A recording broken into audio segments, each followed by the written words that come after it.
সুধী শ্রোতা বন্ধু, এসে গেছি গল্প পাঠে। আমি অজয় আপনাদের সঙ্গে। সকলকে শুভ হোক দিনটি জানিয়ে, নমস্কার, অভিনন্দন, শুভেচ্ছা ও ভালোবাসা জানিয়ে শুরু করছি আজকের গল্প। প্রখ্যাত সাহিত্যিক দেবেন্দ্র মিত্র তার গল্পগুলি শ্রোতা বন্ধুদের যে মন আকর্ষণ করে, সেই মনোযোগ অন্য সাধারণ গল্পের মধ্যে প্রবেশ অধিকার পায় না। যাই হোক,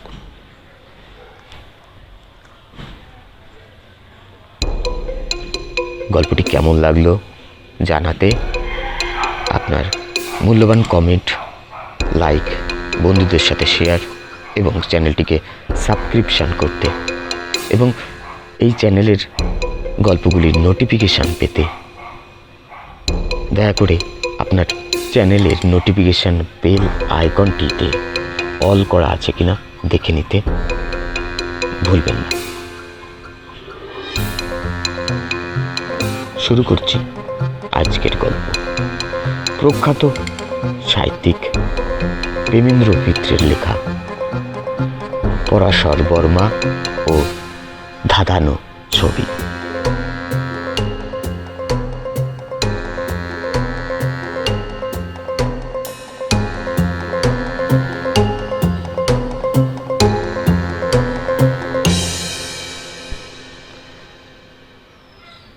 শুক্রবার কাগজের কাজকর্ম দুপুরেই একরকম শেষ হয়ে যায়।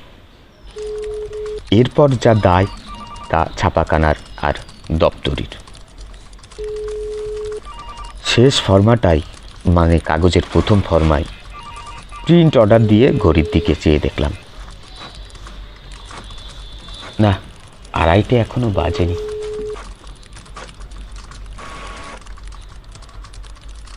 মনে হলো অনেক দিন ছবি টবি দেখা হয়নি, গেলে হয়। ছবি দেখার সেরকম বাতিক আমার নেই, কিন্তু কলকাতায় 2 মাস ধরে নাকি এমন এক ছবি চলছে যা না দেখলে আর মান থাকে না। চেনা অচেনা যার সঙ্গে দেখা হোক, খানিক আলাপের পর এই ছবির কথা উঠবেই। দেখেছেন ছবিটা? কেউ গদগদ উচ্ছ্বাসে। কি যে রুচি হয়েছে আজকাল মানুষের! পয়সা দিয়ে ওই আজগুবি ছবি কেউ দেখে? যিনি ঘৃণায় নাক সেটকান, তিনিও অবশ্য পয়সা দিয়ে ছবিটা না দেখে পারেনি।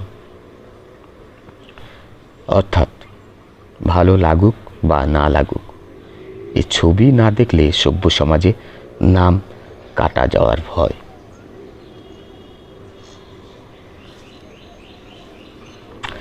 টেবিলের ড্রয়ারে চাবি দিয়ে তাই উঠবার উপক্রম করছি, এমন সময় ফোন বেজে উঠল। ধরবো না ভেবে দরজার দিকে 2 পা বাড়িয়েও চলে যেতে শেষ পর্যন্ত বাঁধল। ফিরে এসে ফোন ধরতেই পরাশরের গলা।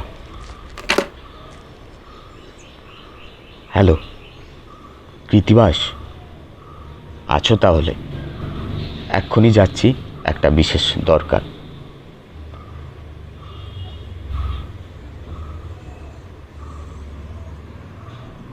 আমায় কথা বলবার কোনো সুযোগ না দিয়েই পরাশর ওধারে ফোনটা নামালো। সত্যি কথা বলতে গেলে পরাশরের সঙ্গ লাভের সম্ভাবনায় খুশির চেয়ে সন্ত্রস্তই হয়ে উঠলাম আপাতত। বিশেষ দরকার মানে 3 দিস্তে কবিতা নিশ্চয়ই। সিনেমায় যাওয়ার তো দফারফা, তার উপর পরাশরি কবিতার ধাক্কা সামলাতে কটা অ্যাসপিরিন লাগবে কে জানে।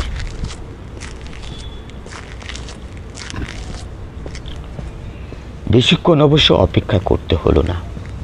মিনিট 10 বাদেই পরাশর এসে হাজির।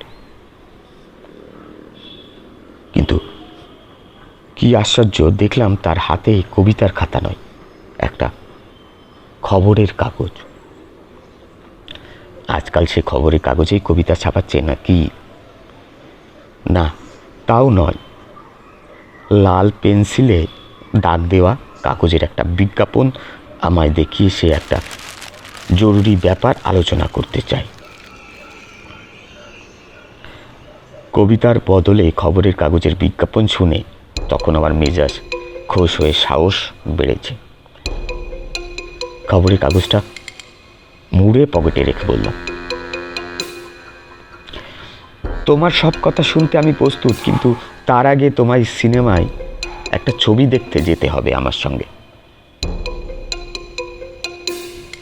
ছবি? কি ছবি? পরাশর সত্যি হতভম্ব। তোমার পছন্দসই ছবি, তাকে ভরসা দিলাম। আমার পছন্দসই? কোনো কবি টবির জীবনী সেরকম কোনো ছবি কোথাও দেখাচ্ছে? আরে না, কবির জীবনী হবে কেন? গোয়েন্দাগিরি, রহস্য রোমাঞ্চের ছবি এটি। পরাশর নাক ছিটকে বলল, না না, ওসব ছবি আবার মানুষ দেখে? হ্যাঁ দেখে, কলকাতার অর্ধেক মানুষ দেখেছে। তোমাকেও আজ আমার সঙ্গে যেতে হবে। তোমার সঙ্গে আলাপ হওয়া অবধি অনেক জুলুম তোমার সয়েছে।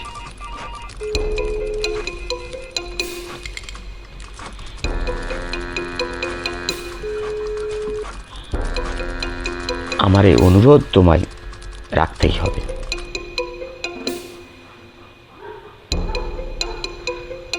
পরাশর আর আপত্তি করল না, কিন্তু কুইনিন গেলার মতো যেরকম মুখ করে সিনেমা হলে গিয়ে বসলো, তাতে মনে মনে হাসি পাচ্ছিল আমার।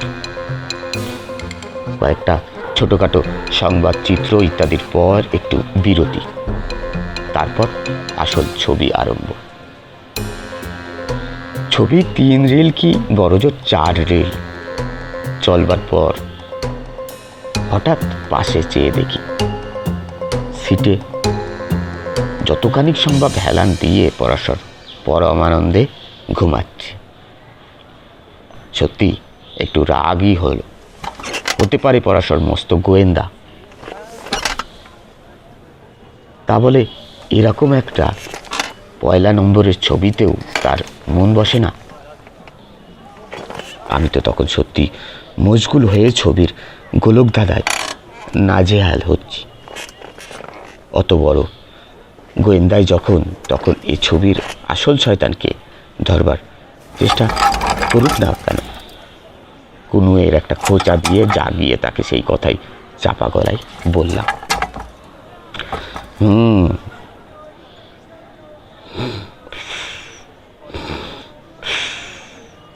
বলে নড়ে চড়ে সোজা হয়ে বসার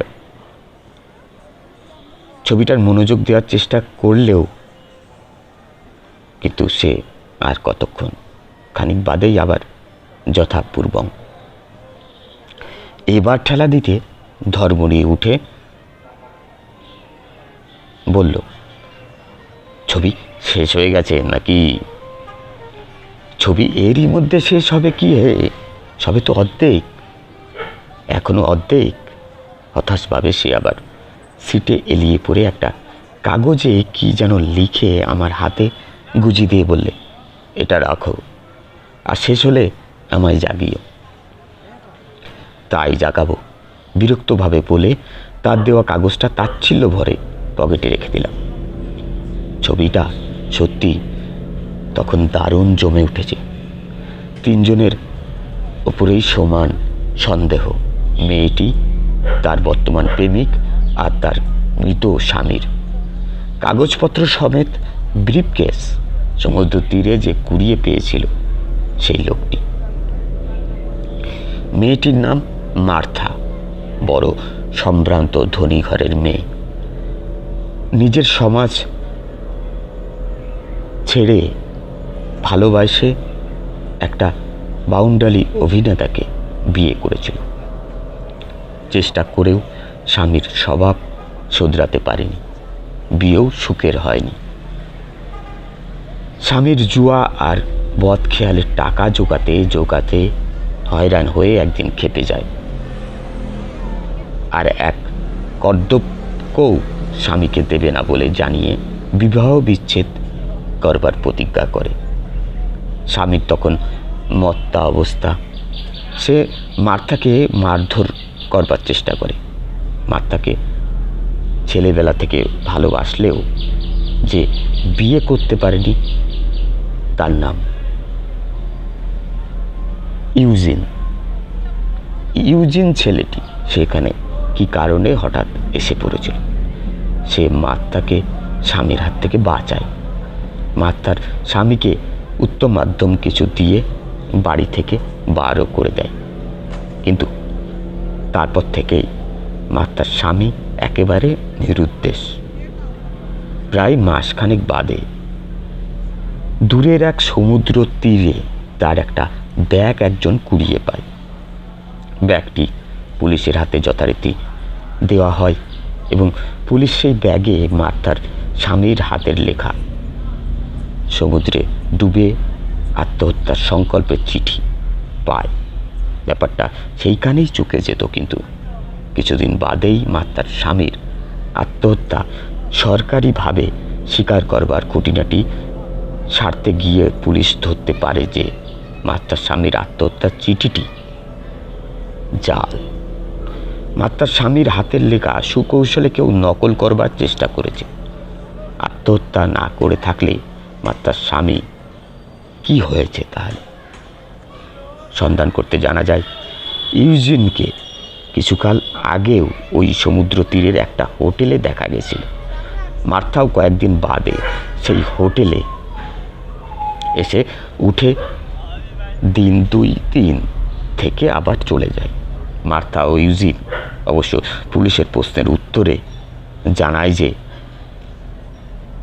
হ্যারান্ডি বোঝাপড়া করতে ফোনে তাদের ডেকেছিল। এই হ্যারান্ডকে তারা অবশ্য পায়নি। ব্যাপারটা আরও ঘোরালো হয়ে ওঠে সমুদ্র তীরে যে লোকটি মার্থার স্বামীর ফোলিও ব্যাগ কুড়িয়ে পেয়েছিল তার ব্যবহারে। সেই গোপনে একদিন মার্থার কাছে এসে একটি চিঠি দেখায়। চিঠিটি মার্থার স্বামী হ্যারান্ডেরই লেখা। লোকটি স্বীকার করে যে হ্যারান্ডের ব্রিফকেসটি পুলিশের হাতে দেওয়ার সময় সে কিছু কাগজপত্র সরিয়ে রেখেছিল। চিঠিটা পড়ে বোঝা যায় হ্যারান্ড সেটা মার্থার কাছেই লিখেছিল, কিন্তু শেষ পর্যন্ত ডাকে আর কেন পাঠায়নি কে জানে। হয়তো সময় পায়নি। চিঠি ছোট, তাতে হ্যারান্ড সকাতরে মার্থা ও ইউজিনকে তাকে রেহাই দিতে অনুরোধ করেছে। লিখেছে, প্রতি মুহূর্তে এই ভয়ে পালিয়ে বেরিয়ে বাঁচা তার সহ্য হচ্ছে না। মার্থা বিবাহ বিচ্ছেদ করে ইউজিনকে বিয়ে করুক, সে বাধা দেবে না। সে শুধু নিরাপদ শান্তি চায়। তার জন্য সেই আমেরিকা ছেড়ে অন্য দেশে চলে যেতে প্রস্তুত।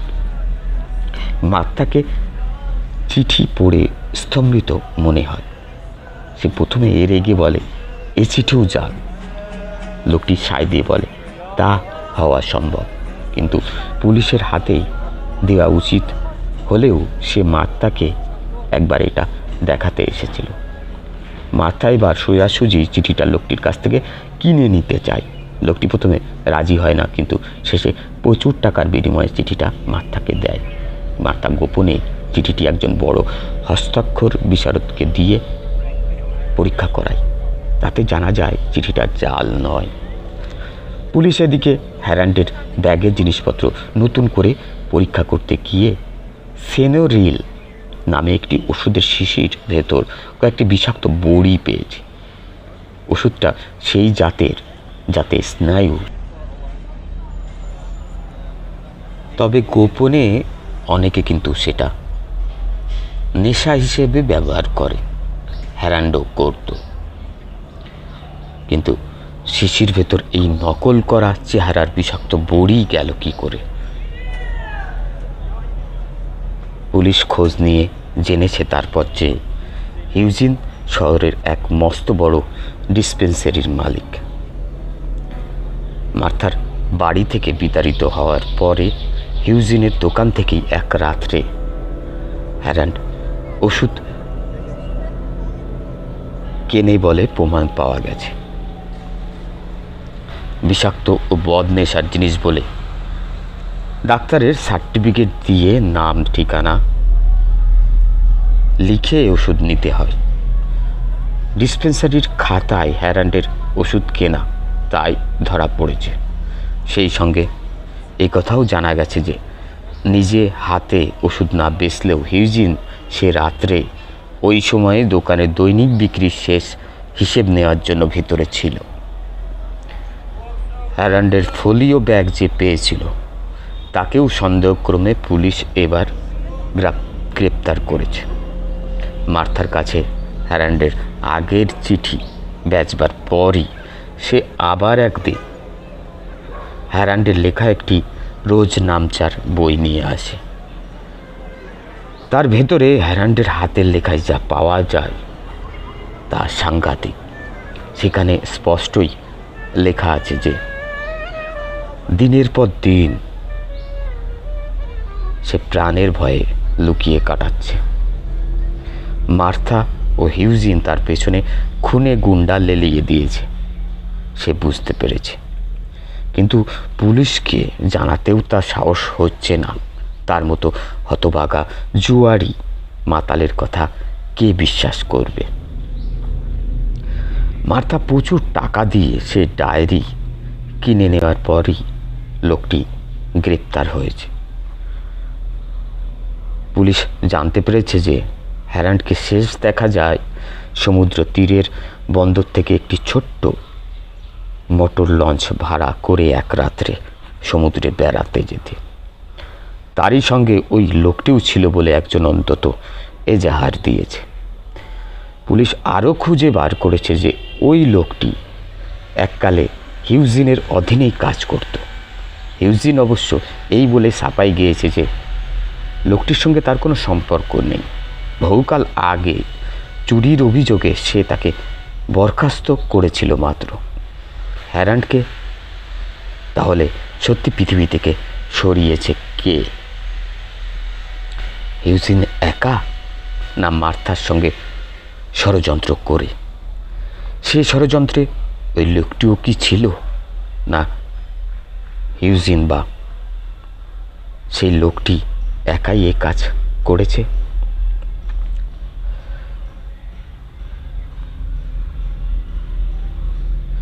ছবি শেষ হওয়ার পর অভিভূতভাবে পরশের দিকে সবে তাকিয়েছি।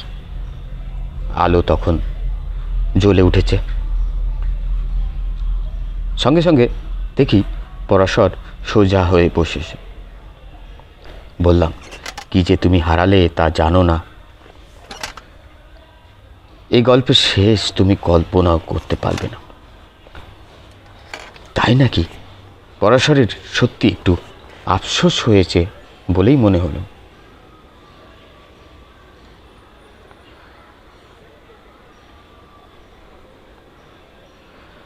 অফিসেই ফিরে গিয়ে আমার কাছে পরশরের আসার আসল কারণটা শুনতে হলো।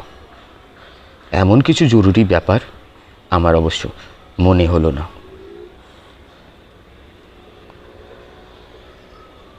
মজার কথা শুধু এই যে এই ব্যাপারটাও একটা ফোলিও ব্যাগ সংক্রান্ত। খবরের কাগজে একটি ফোলিও ব্যাগ হারানোর বিজ্ঞাপন বেরিয়েছে বক্স নম্বর দিয়ে। কেউ সে ব্যাগ যদি পেয়ে থাকে যেন উক্ত বক্স নম্বরে চিঠি লেখে। আসল মালিক তখন প্রমাণ দিয়ে ফোলিও ব্যাগ নিয়ে যাবেন এবং সেই সঙ্গে 1000 টাকা পুরস্কারও দেবেন। পরাশরের অনুরোধ, আমি যেন ব্যাগটি পেয়েছি বলে বক্স নম্বরে একটা চিঠি দিই। তার মানে?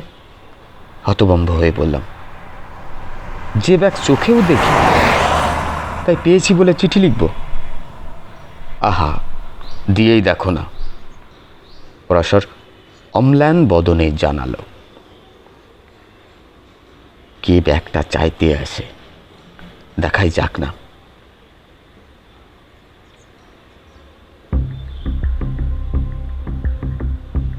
তোমার বাড়ি? না না, এই অফিসের ঠিকানাতেই দেখা করতে বলবে। একটু চটে উঠেই বললাম, এ তোমার আচ্ছা পাগলামের জুলুম দেখছি। কোথায় কি ব্যাগ, কিছু ঠিকানা নেই, ঠিকও নেই। 1000 টাকা পুরস্কারের লোভে একটা মিথ্যা চিঠি লিখব? পুরস্কারটি যখন অমন, তখন ব্যাগটা নিশ্চয়ই দামি। ব্যাগ না পেলে তো আর পুরস্কার কেউ দেবে না। হঠাৎ কথাটা মনে হওয়ায় জিজ্ঞাসা করলাম, তুমি তুমি কি ব্যাগটা পেয়েছো নাকি? আমার একেবারে নির্বাক করে দিয়ে পরাশর নেহাত হালকাভাবেই বলল, না পাইনি এখনো, কিন্তু পেতে পারি। পরাশরের হাত থেকে নিষ্কৃতি পাওয়া অসম্ভব। যত তর্কই করি শেষ পর্যন্ত তার আজ খুবই অনুরোধ রাখতেই হলো।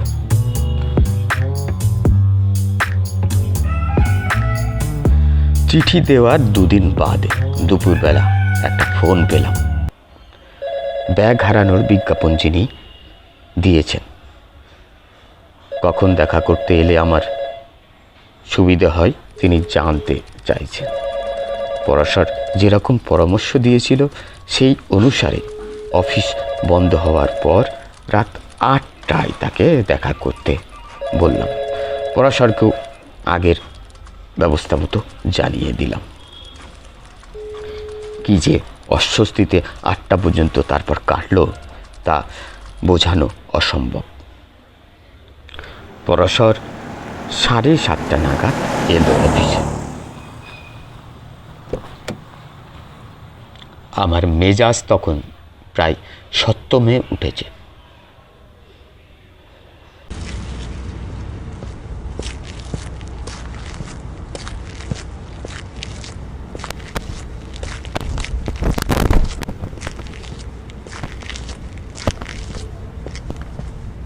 তিক্ত স্বরে বললাম, ভদ্রলোক ব্যাগ নিতে এসেছেন, এখন কি বলবো? কি সে তোমায় ভাবতে হবে না, যা বলার আমি বলবো। পরাশরের কাছে সমস্ত ব্যাপারটাই যেন ছেলে খেলা। ঠিক কাটায় 8টায় পেয়ারা রামদিন এসে খবর দিল, বাবু একজন দেখা করতে এসেছেন। অফিসের সকলকে ছুটি দিয়ে এই রামদিনকেই শুধু রেখে দিয়েছিলাম 5 মাসের জন্য। রামদিনের সসম্ভ্রমে ঘোষণা করবার ধরন থেকে যা অনুমান করেছিলাম, আগন্তুক ভদ্রলোকের চেহারা তার সঙ্গে মিলল। শুধু লম্বা চওড়া, দশাশই নয়, দস্তুর মতো সম্ভ্রান্ত ও সম্পন্ন চেহারা তার। শ্বাস পোশাকে আড়ম্বর নেই কোনো, কিন্তু একবার দেখলেই বোঝা যায় পদাতিকদের একজন তিনি নন। দামি গাড়িটা চোখে না দেখলেও যেন অনুমান করা যায়। ভদ্রলোক নিজেই আগে পরিচয় দিলেন। আচ্ছা আপনি বসুন, সামনের চেয়ারটায় বসুন। আমার অনুরোধে সামনের চেয়ারে বসে আমাদের দুজনকে হাত জোর করে নমস্কার করে বললেন, নমস্কার, আমার নাম উমাপতি রায়। আপনাদের চিঠি পেয়ে আমাকেই আসতে হয়েছে। পরাশর কি একটা বলতে যাচ্ছিল, ভদ্রলোক বাধা দিয়ে বললেন, যা আপনারা বলতে চাইছেন আমি জানি। বিজ্ঞাপনের উত্তরে যার কাছে আপনি চিঠি দিয়েছিলেন আমি সেই গুণধর হাজরা নই, কিন্তু আপনাদের চিঠি পেয়ে আমিই আপনাদের ফোন করেছিলাম এবং আমাকেই গুণধর হাজরার জায়গায় আসতে হয়েছে। কেন বলুন তো? সসম্ভ্রমে আমি প্রশ্ন করলাম। চেহারা দেখার পর নাম শুনে উমাপতি বাবুর পরিচয় আমি বুঝে ফেলেছি। বাঙালি ব্যবসায়ী মহলে বিচক্ষণ শিল্পপতি হিসাবে তার নাম ইদানিং যথেষ্ট। একটু ইতস্তত করেই উমাপতিবাবু বললেন, আসতে হয়েছে কারণ ওই বিজ্ঞাপন দেওয়ার পর থেকে গুণধর বাবুকে আর পাওয়া যাচ্ছে না। তার মানে আপনি তাহলে আমাদের চিঠি পেলেন কি করে? গুণধর বাবুর হয়েই বা এলেন কেন? পরাশর বিস্মিতভাবে জিজ্ঞাসা করল। সব কথাই বলছি, শুনুন বলে উমাপতিবাবু যা বললেন তা সংক্ষেপে এই। উমাপতিবাবু নানা শিল্প ব্যবসায়ের সঙ্গে জড়িত। তার সমস্ত কাজের একরকম টান হাত ও বিশ্বাসী সহায় এই গুণধর হাজরা।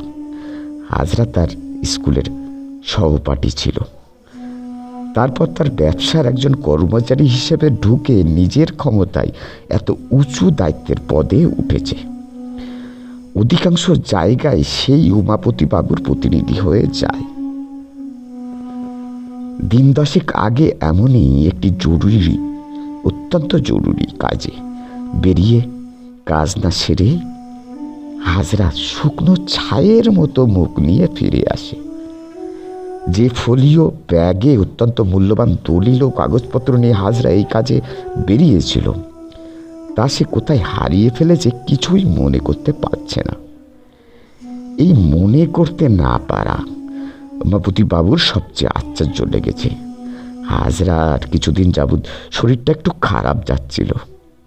কিছুদিন লম্বা ছুটি নিয়ে কোথাও বিশ্রাম করবার কথা উমাপতিবাবু বলেছিলেন, কিন্তু এরকম স্মৃতিবংশ হওয়ার মতো কোনো লক্ষণ তখন তার মধ্যে ছিল না। কোনো উপায় না দেখে উমাপতিবাবু তাকে শেষ চেষ্টা হিসেবে খবরের কাগজে বিজ্ঞাপন দিতে বলেছিলেন। হাজরা তাই দিয়েছিল, কিন্তু আশ্চর্যের বিষয় তার পরদিন থেকেই সে নিরুদ্দেশ। বিজ্ঞাপনের উত্তরে কোনো হদিশ মিলবে এ আশা উমাপতিবাবুর ছিল না। আমাদের চিঠি পেয়ে তিনি তাই হাতে স্বর্গ পেয়েছেন। ব্যাগটি কি রকম এবং তাতে কি কি ছিল সমস্ত তিনি লিখে এনেছেন, সেই সঙ্গে পুরস্কারের টাকাও। এখন আমরা ফোলিও ব্যাগটি ফেরত দিয়ে যদি তাকে বাধিত করি। উমাপতিবাবু একটি হাতে লেখা কাগজ আমাদের দিকে এগিয়ে দিয়ে টাকার জন্যই পকেট থেকে ওয়ালেট বার করলেন। পরাশরই কাগজটা হাতে নিয়ে উমাপতিবাবুকে বাধা দিয়ে বললেন, টাকা এখন থাক মিস্টার রায়। কিছু যদি মনে না করেন তবে দু একটা কথা জিজ্ঞাসা করি। একটু বিস্মিত হয়েই উমাপতিবাবু বললেন, করুন। গুণধরবাবুর হঠাৎ এরকম নির্দোষ হওয়ার কারণ কি আপনার মনে হয়? টাকা কড়ি সংক্রান্ত কোনো গোলযোগ বা? উমাপতিবাবু পরাশরকে কথাটা শেষ করতে দিলেন না, একটু অপ্রসন্নভাবেই বললেন, শুনুন, গুণধর সম্বন্ধে কিছু জানলে এরকম কথা উচ্চারণও করতেন না। যুধিষ্ঠিরের ইতিগজটুকু তার মধ্যে ছিল না। সারা জীবন অনেকবার তাকে পরীক্ষা করে দেখেছি। তবে উমাপতিবাবু হঠাৎ থেমে যেতে পরাশর বেশ একটু জোর দিয়ে জিজ্ঞাসা করলেন, তবে কি? না, ওই যে বলেছি ইদানিং তার শরীরটা ভালো যাচ্ছিল না। বেশ বোঝা গেল উমাপতিবাবু কি একটা কথা চেপে গেলেন। পরাশর কিন্তু এ নিয়ে আর পিড়াপিড়ি করলেন না, তার বদলে জিজ্ঞাসা করল, গুণধরবাবু নির্দোষ হওয়ার পর সন্ধান নেওয়ার কি ব্যবস্থা তিনি করেছেন? পুলিশে খবর নিশ্চয়ই দিয়েছেন। পুলিশে? উমাপতিবাবু একটু চুপ করে থেকে ধীরে ধীরে বললেন, না, পুলিশে এখনো খবর দিইনি। শিল্প ব্যবসার একেবারে ওপরতলায় বাজার কিরকম কান পাতলা আপনারা জানেন না। এতটুকু কানাঘুষ হয়ে রাতারাতি সেখানে রাজ্য উল্টে যায়। রায় সিন্ডিকেটের গুণধর হাজরা অমূল্য সব কাগজপত্র সমেত হঠাৎ নির্দোষ হয়েছে। গুণাক্ষরে জানলে এখনই সেখানে ভূমিকম্প শুরু হয়ে যাবে। তাই গোপনে যা খোঁজ নেওয়ার নিচ্ছি, আর একান্তভাবে আশা করছি গুণধর এখনো ফিরে আসবে। শেষ কথাগুলোর সময় উমাপতি বাবুর গলাটা একটু যেন ধরা শোনালো। নিজেকে একটু সামলে নিয়ে তিনি আবার বললেন, এসব কথা আপনাদের বলার দরকার ছিল না, উচিত নয়। তবে ফোলিও ব্যাগটা ফেরত দিয়ে আসল সর্বনাশ থেকে আপনারা বাঁচাচ্ছেন বলেই বোধহয় এত কথা কৃতজ্ঞতায় বলে ফেললাম। আচ্ছা, অনুগ্রহ করে ব্যাগটা যদি এবার দেন। ব্যাগটা আজ আপনাকে দিতে পারছি না মিস্টার রায়। কেন? উমাপতিবাবুর গলা ও মুখের চেহারা এক মুহূর্তে বদলে গেল। যার আঙুল নাড়ায় হাজার হাজার লোকের ভাগ্যের চাকা ঘোরে, সেই জবরদস্ত মানুষের অসহিষ্ণুতার সুরই পাওয়া গেল তার কণ্ঠে। যে প্রমাণ আমি দিচ্ছি তা কি যথেষ্ট নয়? না সুবিধা পেয়ে আরো বেশি টাকা নিংড়ে নিতে চান? বেশ, বেশি টাকাই পাবেন, 1000-এর জায়গায় 2000, নয় 5000। দেখি আমার ব্যাগ। আমি তখন প্রমাদ গুনছি, কিন্তু পরাশর নির্বিকার। একটু হেসে সে বললেন, অত উত্তেজিত হচ্ছেন কেন মিস্টার রায়? বেশি টাকা আমরা চাই না, ফোলিও ব্যাগও আপনাকেই দেব, কিন্তু আজ নয়, কাল। কাল? কখন? উমাপতিবাবুর স্বর অত্যন্ত কঠিন। এই ধরুন বেলা 2টোয় আপনার অফিসে নিয়ে যাব। বেশ, তাই যাবেন, যেন ভুল না হয়। উমাপতিবাবু নমস্কার পর্যন্ত না করে ঘর থেকে বেরিয়ে গেলেন। আমি সভয়ে পরাশরের দিকে ফিরে বললাম, কি ফ্যাসাদ এখন বাঁধালে বলো তো? আজ তো ধাপ্পা দিয়ে ঠেকালে, কিন্তু কাল 2টোর মধ্যে ও ব্যাগ কি ভেলকিতে তৈরি হবে? আরে হবে হবে, তুমি ভেবো না। কাল বেলা 1:30টায় তৈরি থেকো, আমি এসে নিয়ে যাব তোমায়, বলে পরাশর বেরিয়ে গেল। পরের দিন ঠিক বেলা 1:30টায় সে হাজির।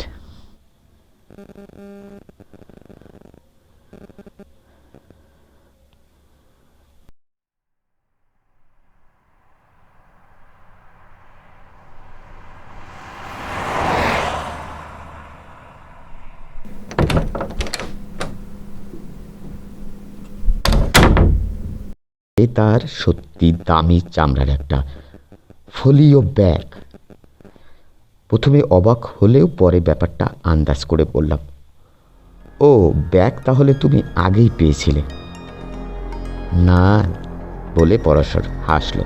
হা হা হা, তাহলে এখন পেলে কোথায়, কি করে? পেলাম ট্রাম কোম্পানির অফিসে প্রমাণ দিয়ে। আমার হতভম্ব চেহারা দেখে পরাশর ব্যাপারটা বুঝিয়ে দিল বিশদভাবে।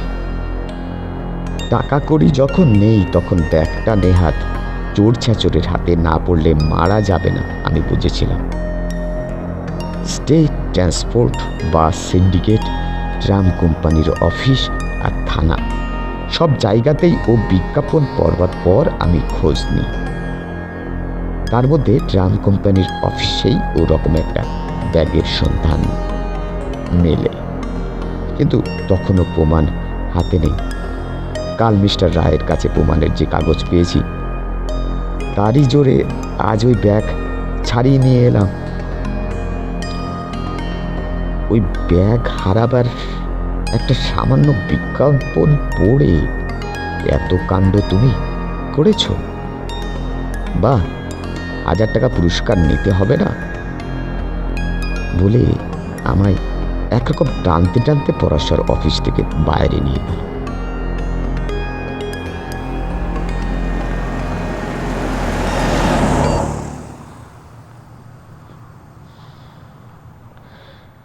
উমাপতিবাবুর নিজস্ব অফিস কামরায় যখন পৌঁছালাম তখনও 2:05।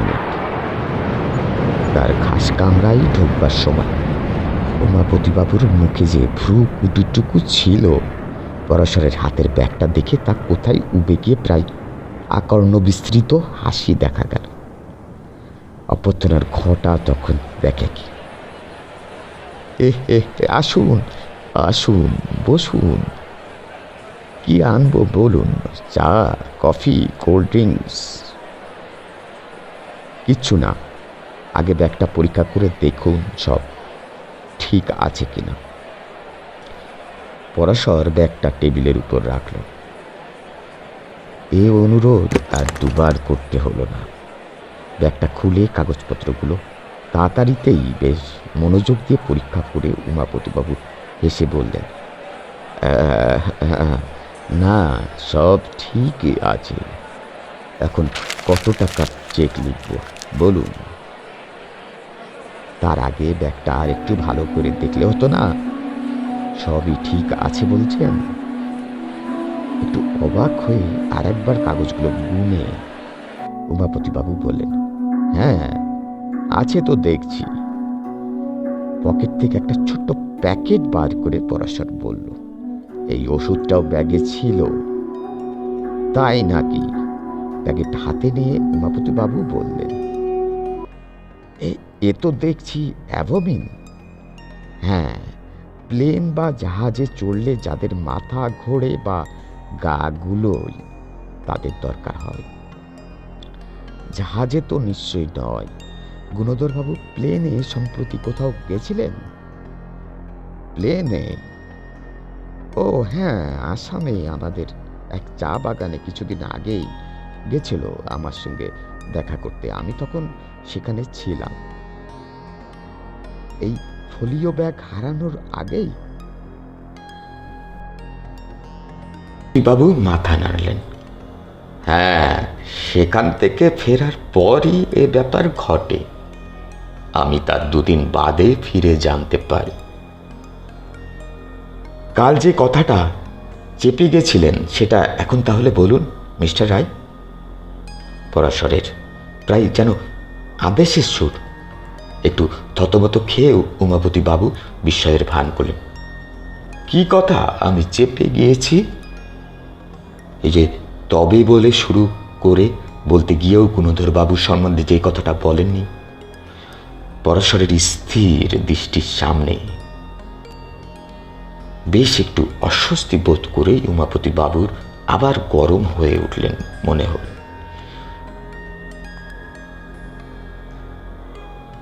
যদি না বলে থাকি তাতে বা কি হয়েছে?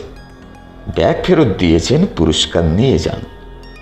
আমায় জেরা করবার কি অধিকার আপনার আছে? জেরা করবার অধিকার নেই, আছে সাহায্য করবার ইচ্ছে। ধন্যবাদ, আপনার সাহায্যে আমার দরকার নেই।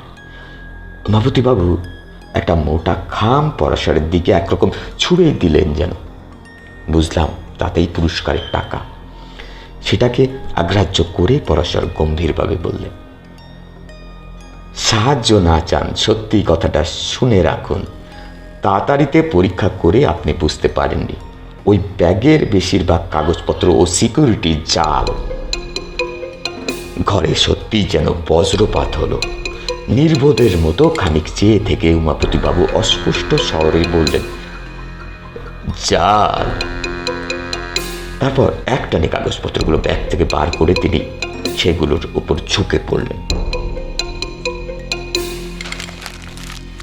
কিছুক্ষণ বাদে তার মুখের চেহারা দেখেই বোঝা গেল পরাশর মিথ্যে বলেন। উমাপতিবাবু বিহল ভাবে বলল, এর মানে অনেক গভীর। পরাশর শান্ত দৃঢ় স্বরে জানালো, শুধু সামান্য কটাই নয়। আমার বিশ্বাস রায় সিন্ডিকেটের একরকম বহু দামি শেয়ার ও সিকিউরিটির কাগজপত্র গত 1 বছর ধরে সিন্ধুক থেকে সরে গিয়ে তার জায়গায় জাল কাগজ রাখা হয়েছে। সত্যি কথাটা তাহলে শুনুন। এইরকম একটা গোলেমেলে ব্যাপার। সন্দিগ্ধ হয়ে একটি ব্যাংক গোপনে এ ব্যাপারের তদন্ত করবার জন্য আজ 2 মাস হলো আমার উপর ভার দিয়েছে। আপনাকে? হ্যাঁ, পরশ্বর সবিনয়ে বলল। আমি মাঝে মাঝে এসব কাজ করি। আমার নাম পরাশর বর্মা। পরাশর বর্মা নামটা উমাপতিবাবুর খুব পরিচিত বলে মনে হলো না। তিনি শুধু হতাশভাবে বললেন, এখন উপায় মিস্টার বর্মা, উপায় গুণধর হাজরাকে খুঁজে বের করা। সুতরাং তার সম্বন্ধে কিছু গোপন করবেন না। বলুন সেদিন কি কথা চেপে গিয়েছিলেন?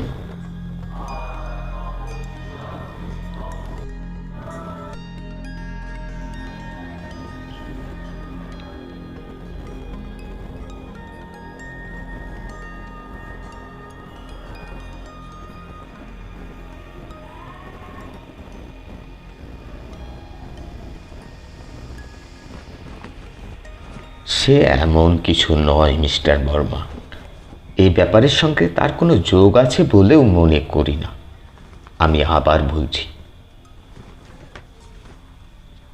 গুণধর যুধিষ্ঠিরের মতো সৎ ও সাধু। সাধুদেরও পতন হয় মিস্টার রায়। এখন বলুন যা লুকিয়েছেন। না, লুকোইনো ঠিক, তবে গুণধরের একটা ব্যাপার ইদানিং একটু খারাপ লাগছিল। তার কোথাও কেউ নেই, বিয়ে থাক করেনি, সারা জীবন একা কাটিয়েছে। সম্প্রতি কোনো একটি মেয়ের পাল্লায় বুড়ো বয়সে সে পড়েছে মনে হচ্ছে। কে সে মেয়ে জানি না, একদিন রাস্তায় তার সঙ্গে দেখেছিলাম। গুণধরের তুলনায় বয়স অনেক কম, সুন্দরীও বলা চলে। সকলেরও শত্রু থাকে, গুণধরেরও ছিল।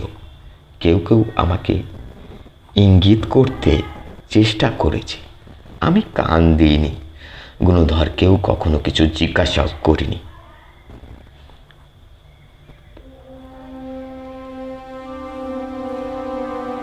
একটু চুপ করে থেকে পরাশর জিজ্ঞাসা করল, আচ্ছা গুণধর বাবু কি হার্টের অসুখ ছিল? হার্টের অসুখ? উমাপতি বাবু অবাক হয়ে বললেন, কই, আমি তো অন্তত জানি না, কিন্তু এই প্রশ্ন করছেন কেন?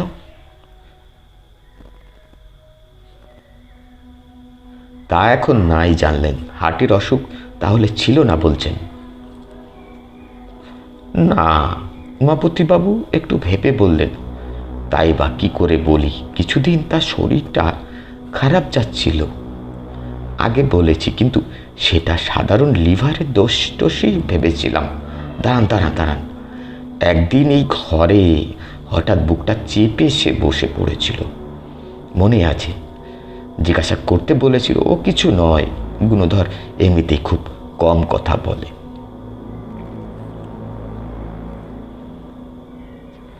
ধন্যবাদ। পরাশর উঠে দাঁড়িয়ে বলল, মনে হচ্ছে 2-4 দিন ভেতরেই গুণধর বাবুকে আপনার সামনে হাজির করতে পারব। জাল কাগজের রহস্য তখন বোঝা যাবে। গুণধরকে সত্যি 2-4 দিনে পাবেন আশা করেন? উমাপতি বাবু ব্যাকুলভাবে জিজ্ঞাসা করলেন।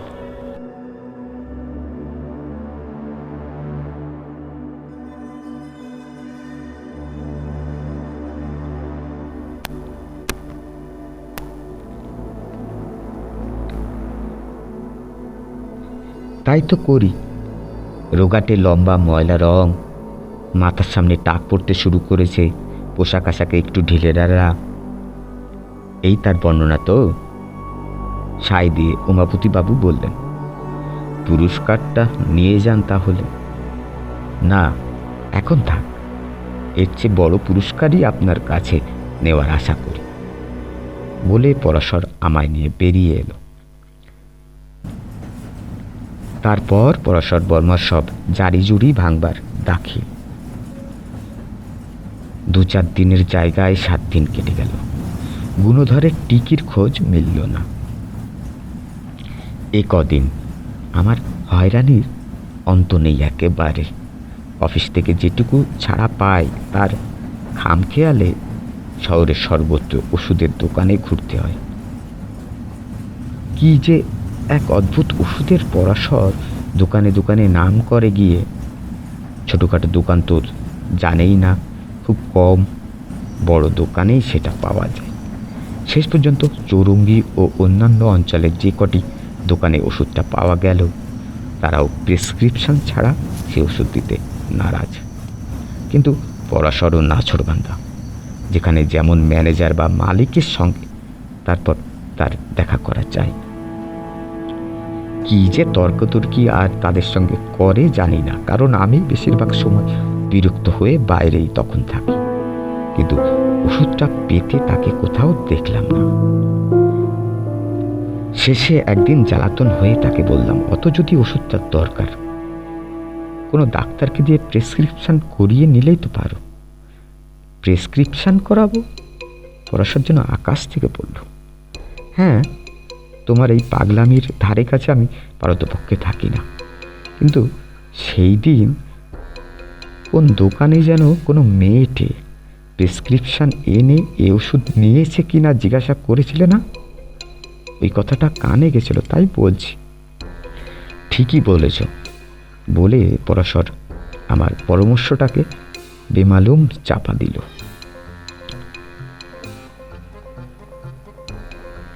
তার পরদিন সন্ধ্যায় আবার অফিসে এসে পরাশর আমায় এই মারে তো সেই মারে। সে কি তার মেজাজ! তোমার জন্যই আমার এই হাল। হতভম্ব হয়ে বললাম, আমি আবার কি করেছি? কি করেছ? ওরকম একটা রুদ্দি ছবি দেখতে জোর করে নিয়ে গেছিল কে? ওই ছবির ছাপ মনের উপর ছিল বলেই আমার সব গুলিয়ে গেছিল। ওসব বাজে ছবি কখনো দেখতে আছে? কিন্তু তুমি ছবি দেখলে কখন? অর্ধেকটা পর্যন্ত তো না দেখেই তো ঘুমিয়েছো। শেষে কি হলো তাও জানো না? জানি না। তোমার পকেটে যে কাগজটা দিয়েছিলাম সেটা পড়েছো? তাই তো, কি ভাগ্যি কাগজটা তখনও পকেটে ছিল। তার করে পড়ে সত্যি আমি অভিভূতের মতো জিজ্ঞাসা করলাম, তুমি আগেই বুঝতে পেরেছিলে? তার প্রমাণ তো তোমার খাতেই রয়েছে, কিন্তু ওসব বাজে কথার সময় নেই বলে সে ফোন ধরে লালবাজারে গোয়েন্দা বিভাগের একজন মাথাকে যা জানালো তাতে আমি একেবারে স্তম্ভিত। লালবাজারের ফোন ছেড়ে সে স্বয়ং উমাপতি বাবুকে ফোন ডাকল। হ্যালো, হ্যাঁ মিস্টার রায়কে দিন। তিনি ব্যস্ত। তা হোক, বলুন পরাশর বর্মা ডাকছেন, তাহলেই হবে। তাই হলো। পরাশর বর্মার নামে উমাপতি বাবু নিজেরই ফোন ধরলেন এবার। হ্যালো, হ্যাঁ আমি বর্মা, আপনার কাছে এক্ষুনি যাচ্ছি। এখনই বেরোচ্ছিলেন? তবু আধ ঘন্টা একটু অপেক্ষা করুন। সব রহস্যের মীমাংসা হয়ে গেছে, গিয়ে সব বলছি। কি, আপনার এখন একেবারে সময় নেই? কিন্তু এই কাজটা দিয়ে সবচেয়ে জরুরি মিস্টার রায়। গুণধর বাবুকে? না, তাকে পাইনি, তবে পাবো নিশ্চয়ই। তার মৃতদেহটা অবশ্য। আবল তাবল বকছি না, সেখানে পুলিশ খোঁজ শুরু করেছে খবর এলো বলে। আপনার চা বাগানে নিজস্ব নির্জর বাংলো থেকে বেরিয়ে যে পাহাড়ি রাস্তাটা গুয়াহাটির দিকে গেছে তারই পাশের কোনো খাদে অবশ্যই পাওয়া যাবে। না না, ফোন ছাড়বেন না, অনেক কথা এখনো বাকি। রায় সিন্ডিকেটের টাল বেটাল অবস্থা সামলাতে নিজেই যেসব কাগজ জাল করেছেন, ফাটকা বাজারে বেনামিতে যত শেয়ার কেনা বেচার জুয়া খেলেছেন, শেষ পর্যন্ত একমাত্র বিশ্বাসী বন্ধু ও সহায় গুণধর হাজরাই যেন সব নষ্টের মূল, বুঝিয়ে তার নির্দোষ হওয়াটা যেভাবে সাজিয়েছেন, সব কথাই বলতে হবে। সবকিছু মিথ্যার মধ্যে একটা সত্যি কথা আপনি শুধু বলেছিলেন মিস্টার রায়। বলেছিলেন যে গুণধর হাজরা যুধিষ্ঠির মতো সাচ্চা মানুষ, বাল্যবন্ধু হলেও সে সাচ্চা মানুষ। আপনার সব কীর্তি শেষ পর্যন্ত বুঝে ফেলে বেঁকে দাঁড়িয়েছিল বলেই আপনি তাকে মিথ্যা অজুহাতে চা বাগানে ডাকিয়ে যেভাবে হোক দুনিয়া থেকে সরানোর ব্যবস্থা করেন। কি পাগলের পোলাপা শুনতে চান না? এক্ষুনি বেরোচ্ছেন, কিন্তু তা তো পারবেন না। লালবাজারে খবর গেছে, তারা এতক্ষণে আপনার অফিস নিশ্চয়ই ঘেরোয়া করে ফেলেছে। কি হলো? ফোনের ভেতরেই ছনাৎ ছনাৎ করে একটা কি পড়ে যাওয়ার আওয়াজ আমিও পেলাম। হ্যালো হ্যালো করে কয়েকবার ডেকে পরাশরও ফোনটা নামিয়ে রেখে হতাশভাবে বলল, না, মিস্টার রায় এখন সব গ্রেপ্তারি পরোয়ানার বাইরে। তার মানে পুলিশ গিয়ে ওর মৃতদেহটাই পাবে। ওরই হার্টের অসুখ। ফোলিও ব্যাগে অ্যাভোমিনের সঙ্গে একটা পেন্টানাইট্রেটের শিশি আমিও পাই। রোগ যাদের গুরুতর হার্টের অর্থাৎ ব্যথা উঠলে তারা খায়। এই কদিন সব ওষুধের দোকানে ওই ওষুধটারই আমি খোঁজ করেছি। কে কে সম্প্রতি এই ওষুধ কিনেছে জানবার আশায়। আমার ধারণা ছিল ওষুধটা যখন ব্যাগে থেকে গেছে তখন গুণধর হাজরা নিজে বা তার বুড়ো বয়সের প্রেম সেই মেয়েটির সাহায্যে এই ওষুধ কোথাও কেনার চেষ্টা করবেই। কিন্তু গুণধরবাবু হার্টের অসুখই ছিল না। তার প্রেমের গল্পটাও মিস্টার রায়ের বানানো। তোমার সঙ্গে ওই বাজে ছবি না দেখতে গেলে গোড়াতেই মিস্টার রায়ের কারসাজি আমি ধরে ফেলতাম। একটু খুনো হয়ে বললাম, কিন্তু ও ছবি দেখে তোমার মাথা গুলোলো কেন? ওখানে তো শেষ পর্যন্ত জানা গেল যে হ্যারন সত্যি মরেনি, মার্থার কাছে টাকা আদায়ের জন্যে আর তাকে ও ইউজেনকে জব্দ করার জন্য। সেই নিজেই মৃত্যুটা এইভাবে সাজিয়ে সেই লোকটি সাজিয়ে সকলকে ধোঁকা দিচ্ছিল।